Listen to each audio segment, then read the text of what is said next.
Welcome back to the REI Hot Seat, and I'm here by myself today because Jake flaked, so you can let him know that there's a new nickname coming up for him. Rhymes with Jake and Flake. Anyways, getting into it. My bad jokes. So this is what happens when I get the microphone all to myself. All right, so what I wanted to go through today is what's happening in the market with single families versus multi-residential. I had somebody on the podcast yesterday say that he hadn't really seen any movement in the multi-family, but he'd seen a lot more in the regular residential. And I wanted to look at why that might be. So I have here on my screen a cash flow for a property that I own, and these are like approximate cash flows about 1 year ago and then also this year, what it would look like, what's changing about the dynamic there. So in the last year's model, the rent was a bit lower. It's a 2-unit building, would have been about $2,200 on the front, $1,800 on the back for a total of $4,000. And, you know, as I've mentioned multiple times, we've seen rents go up in London. The most recent I saw on rentals.ca was over 30% year over year. So this time in 2021, we're a 30% increase on rents. So I don't use those exact percentages here. I just use an estimation of where things were a year ago. But then I also know where my rents would be now. I'd be about $4,800 on this building. So about an $800 increase between the two units over the course of the year. So other buildings may have seen more drastic. Single families may have seen more drastic. One of the tenants I had just left. I heard that he rented for $3,000 for a home. For London pricing, that's a lot. So we could play with this a bit, but say last year it was $4,000. The expenses are already pre-populated here. $4,500 in taxes, $2,800 in insurance, maintenance number at 5%, just like $200 in there for utilities for tenant transition when that happens, and missed payments if it happens. Technically, the tenants pay all the utilities there. And then we've got management at 1% and then a $500 miscellaneous. I like to just throw the 1% management in there, just, for when I have to spend money related to management tasks. At $750,000, the cap rate a year ago would have been around 4.95, and truth be told, this property probably would have gone for quite a bit more a year ago. I'm just doing hypothetically, if it was the same price last year, would the cash flow work out the same? And last year, even though the rents were $4,000 instead of $4,800, the rents would have been $960 a month based on purchasing the property at that time for $750. Versus if you go to my this year example, at $4,800 rent, all the expenses stay the same except for maintenance goes up as a percentage. So technically that's a little misleading because maintenance really shouldn't go up just because the rents have gone up, but you could make arguments to the counter of that. So the cap rate ends up being quite a bit higher, which as an investor, when you're buying, you want a higher cap rate because that just means you're paying less for the income that you're getting. However, the big elephant in the room is the interest that's being paid. And although the benchmark rate that the Bank of Canada is charging to the institutions went up, our bond rate hasn't really changed that much yet, although they've promised that it will. So let's just assume that the 5.75 is still doable and maybe even a little conservative. Well, the cash flow in this instance is a touch less. So what I wanted to get at here is if you adjust the maintenance numbers back down to just the nominal value they were in the other example, we'd be pretty close. So what the gentleman who was on the show yesterday was saying,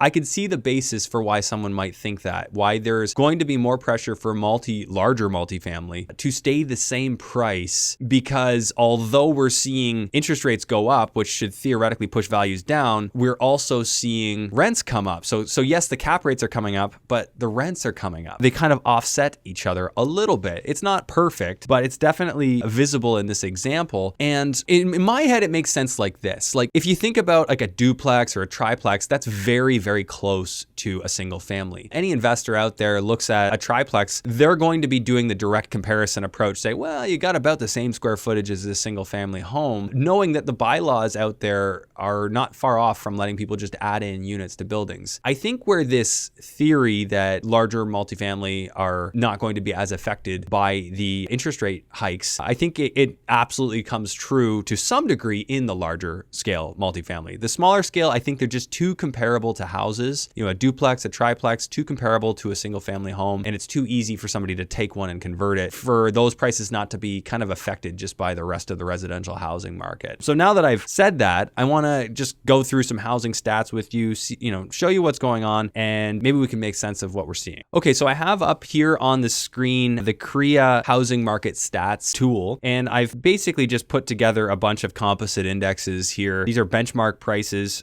for the various different different cities that I selected here. So I put Toronto, Greater Toronto. I've got Hamilton, Burlington, British Columbia as a whole. I've got London, both the apartment and composite, which is apartment and housing. And you can actually see, so directly to the contrary of the point that was made by the gentleman who was on the show yesterday, it's actually following perfectly. The single family and the apartments are actually following each other almost identically. I mean, obviously the prices were a little offset to begin with, but they are trending along. Now, you could argue that there's, maybe a skew there because there's far more of the small apartments than there are the large ones. I don't know all the data that goes into determining this exact benchmark figure, so it's hard for me to make a correct assessment with regards to that. I would say that the logic is there. Investors and banks are looking at cap rates, they're looking at debt coverage ratio, and if the debt coverage ratio is there, I think a lot of people out there are willing to pay for a return. Not financial advice, just my take. Okay, so looking at some of the other cities, you can see where benchmark price, everything climbed, right? If we're looking at the 2021 to 2022 range, you really see where the spike was. Like March was really the peak, which makes sense. And we've seen sort of the downfall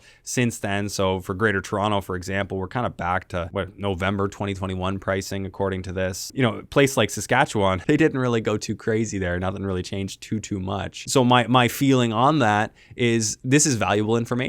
Because if I look at a place that's been just flat as a board for all this time, it's hard for me to imagine it tanking significantly. Again, I have no crystal ball. I could be completely wrong about that, and that's not advice, but that might give some investors cause to actually take a look at that market. Alberta, you can see it did start getting hot and it has started coming back down, but not nearly as significantly as places like Hamilton, Burlington, British Columbia, Greater Toronto area, and of course London. My old stomping grounds in terms of the place I really started investing. So London, I mean, looking at these numbers, it's down big time on the composite and on the actual. We're back at what has to be, approximately March 2021 pricing. So 641 as of September 2022. And where were we then? Yeah, so pretty much April 2021 pricing.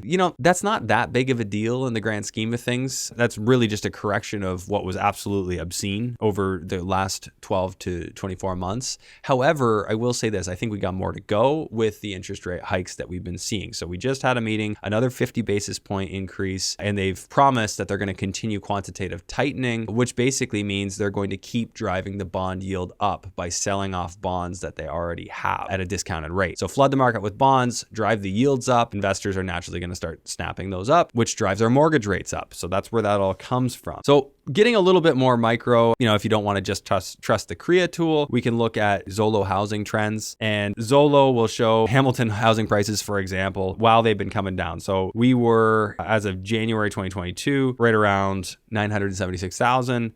And now, we've seen a peak around 1,060,000, and we're all the way down at 798 in August, and now down to 800. So actually, it's been more of a plateau with a recent fall. But if you think about the cyclical trend of real estate, and especially in December, as we're coming into right now, according to these stats, of course, we're already in December, it makes sense. No one really wants to buy houses and trade real estate in December. It's a slow month, much like you see some slowness in August, which you saw a little trough here as well, because people are vacationing. So keep the context in mind. I'm not really making predictions on this video. Of course, I'll give you my opinion on a couple of things. I'm more just giving you some of the facts, some of the key factors, looking at some other things. And this is going to be fairly common in a lot of different cities because the effect is national. Like the Bank of Canada, what they do and what they change has a national and broad effect. So we should expect to see similar effects in different cities. It's just to a varying degree of intensity. Looking back a year ago, we were 16 days, average days on market, which is remarkably slow. And in Hamilton, it's still 21 days. So that's still extremely quick. Houses are not sitting on the market long, which I actually found kind of surprising to see. And this is in the 250 to 500. That kind of makes sense because that's a very affordable price range. As you go up in price range, the difference becomes more pronounced, which again makes sense because it comes down to affordability. One, how many houses are still at 750 if they were at 750 a year ago? And two, what's it cost now to buy that $750,000 house? It's obviously changed quite a bit. And again, as we go over, we just see that difference is more and more pronounced until you get into the really balling numbers of 1 to 2.5 million. So this is,